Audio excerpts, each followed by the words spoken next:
Hello everyone, welcome to my YouTube channel. তো বন্ধুরা, দীপ্ত creation YouTube channel থেকে আমি দীপ্ত তালুকদার বলছি। আশা করি আপনারা সবাই ভালো আছেন। নতুন বছরের শুভেচ্ছা সবাইকে। আশা করি নতুন বছর সবার জীবনে অনেক সমৃদ্ধশালী করে তুলবে। সো আমার জন্য সবাই আশীর্বাদ করবেন, আমি যেন ভালো কিছু করতে পারি জীবনে এবং ইউটিউব চ্যানেলের জন্য কিছু একটা তুলে ধরতে পারি আপনাদের জন্য।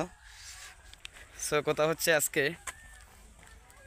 যারা ইউটিউব চ্যানেলে অলরেডি সাকসেস হয়ে গেছেন তাদের জন্য তো অভিনন্দন আছেই, তবুও যারা আমার মতো নতুন ক্রিয়েটর তাদের জন্য অনেক অনেক শুভকামনা, যেন ভবিষ্যতে তারা ভালো কিছু করতে পারে এবং সবাই সবাই সম্মিলিতভাবে একসাথে ভালো কিছু করার প্রত্যাশা নিয়ে আমরা এগিয়ে চলি। তো বন্ধুরা, আজকের দিনটা হচ্ছে সবচেয়ে স্পেশাল একটা দিন, যেটা আপনারা সবাই জানেন। তো আমিও চাই যে সবাই আপনারা আজকে এই দিনটা ফ্যামিলির সাথে কাটান, সবার ফ্যামিলির সাথে ভালোভাবে সুন্দরভাবে কাটান এবং সবাইকে নিয়ে সুস্থ থাকুন, সুন্দর থাকুন।